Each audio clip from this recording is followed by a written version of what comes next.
Welcome to a special Valentine's Day edition of the Cantina of Comics. Today we're going to show you how to make the Naboo Nookie. Ooh. And we're going to talk about Bounty Hunters number 8, and we're going to play a round of Would You Rather.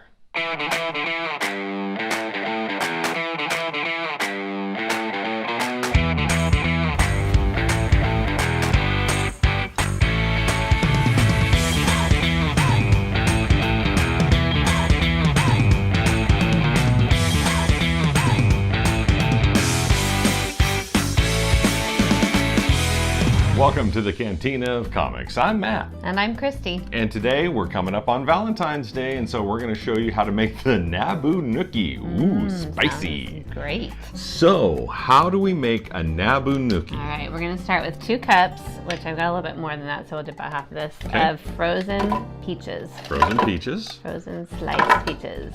Okay. Now you can do a blended Naboo Nookie, or you can do it not blended. And just which pour what way we're gonna are we make going on rice. this one? The answer is obvious, I guess, heavens. because we have a blender. Yeah. All right, it's okay, it's okay. You haven't had enough coffee today, evidently. I haven't had enough Naboo Nookie today. We're gonna do 4 ounces of orange juice. I'm doubling the recipe. Okay. So I probably actually should add all the peaches, because you know how I am with not enough ice. Okay, and then we're gonna do 4 ounces of cranberry juice. Okay. And I know you're not a huge fan of cranberries, but I can if tolerate it's them. blended, it'll be They're fine. okay, yeah. It'll be There'll okay. be alcohol in it. It'll be great. Yeah, just let the alcohol take over and just doesn't even bother about the cranberries. No. All right, and then I do like the band though. the cranberries. Yes. You want to sing one of those songs? Zombie, zombie, zombie. Oh, I'm so sorry. I'm so sorry. We're gonna use all of our vodka. Oh no, it's all gone. Okay. It was so good. Okay, Goodbye, so, dear. Goodbye, dear friend. 4 ounces of vodka. You gonna throw it? I'm not gonna throw it. And then this Okay. is peach schnapps. Okay. This is new to us. So very. I was gonna use this, but I mean, I might as well just use. Sure. Yeah. You can just pour some into here though. Just. Okay. You want to try it? I've never had any. Smells peachy and alcohol-y. Alcohol-y. Alcohol-y. That's a new adjective. Okay, so when do we put the sand into this drink? 3 ounces of this, so we're a little bit Okay. over sand. Sand. Sand. Is there sand on Naboo? No, but because Anakin talks about when he's on Naboo, he hates sand. He does. Yes, Why does does not he like hate sand. It gets everywhere. It's coarse. So. All right. Well, we all know Okay. what happened to Anakin. He had a little bit of a sandy attitude throughout his life. He was so sandy. All Okay. right. Oops. Hold on. So we're hooking it up to the Technical blender to make a blended drink. All right. Are Locked you ready? into place. Here we go. Ready for some blending. Ooh. Not enough. What? Hold on. Hold on. Okay. Let's add the rest of the frozen peaches Okay. because it's a little too thin Not a- again, Matt. A little too thin. So is it supposed to be a thick drink? Well, it's Where's- supposed to be a frozen drink, this one, because okay. we're blending it. Blended. All right. Do you want me to go get some more peaches or? Oh, I don't have any more frozen peaches. Oh, okay. All right. You ready? Can I have I'm ready. glasses? Yes. Glasses, please. One It's glass. a little slushy. Is this what? Oh, look. It's a little slushy. Well, that's not too bad. Okay. It smells good. Yes, Smells like does. something that we would like to drink out on the Remember patio. Orange Julius? Yes. You know, then in every mall in America, it kind of looks like a It's an frozen- alcoholic orange juice. Now maybe if they would have served alcoholic Orange Julius's, they wouldn't have gone out of business. I don't know. Okay. I think I might have needed to blend it a little longer. We Okay. might get a little chunks. Well, we'll find out. We'll find out. Peach You ready? chunks. Here's to the Naboo And Nookie. happy Valentine's Day. Happy honey. Valentine's Day to you. That's good. That's good. Oh, I Yeah, like that. Not too bad. I think this could become a favorite of mine very easily. I don't even taste the cranberry at all That's in good. this. Yeah. Oh, it's pretty peachy. Yes, it is. Orange juice and peaches, fruity, and oh, okay, there's the vodka. Okay.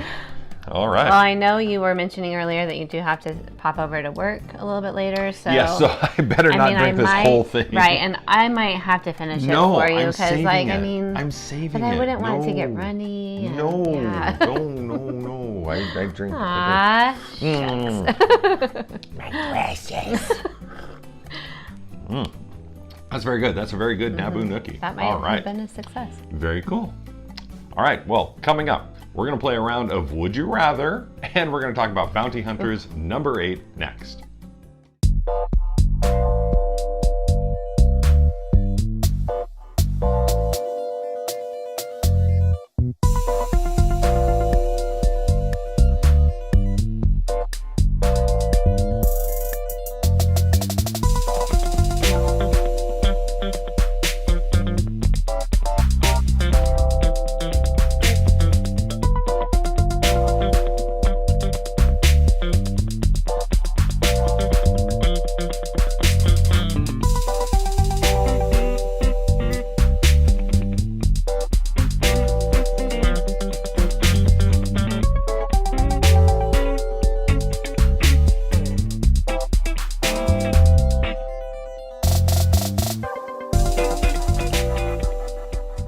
And welcome back to the Cantina of Comics. Today we're talking about one comic. We're talking about Bounty Hunters number 8, The Terminus Gauntlet, Part 1, Moving Target.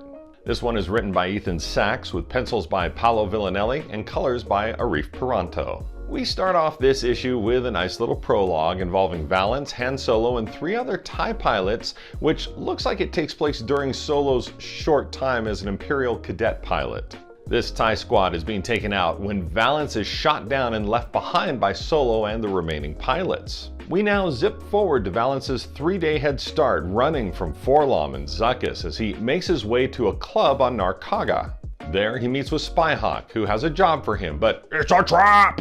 Because the Unbroken clan has placed a big bounty on Valance's head, and another hunter has shown up to claim that bounty. And that hunter is none other than a young Tasu Leech. Good to see you!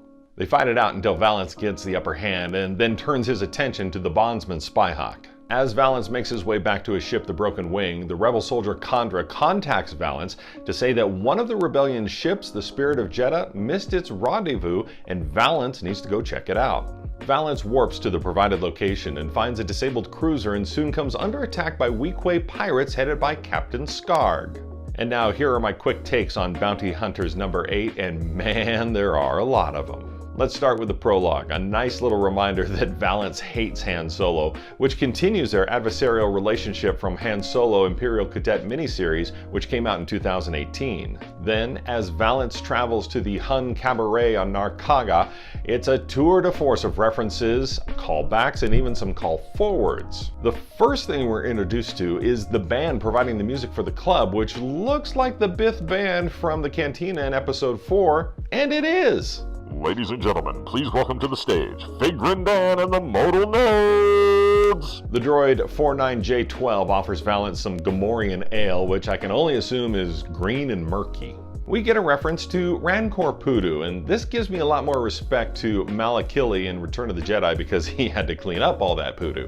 And then comes the biggest surprise of the issue, Tasu Leech. We get a bit of background on this episode 7 reference, like he was a pit fighter on Narkanji. Tell that to Kanji Club! And that he costs less than Fennec Shand. Name drop. And finally, we get to see Weequay pirates, and before you get too excited, we don't get to see Hondo Ohnaka, but we do get introduced to Captain Skag, who's leader of the Ohnaka gang. And he does make a reference to what we're led to believe is Hondo. And Captain Skag does have a certain Empire Strikes Back bounty hunter as his prisoner.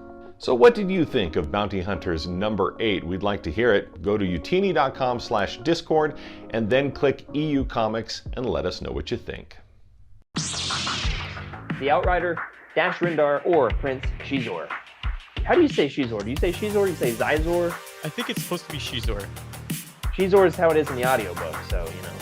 What audiobook? Doesn't matter. Scoundrels, I think. Yeah. The Luke can swim, which is funny because he comes from a desert planet. But what's the flip side of that, Freddie? Leia cannot swim.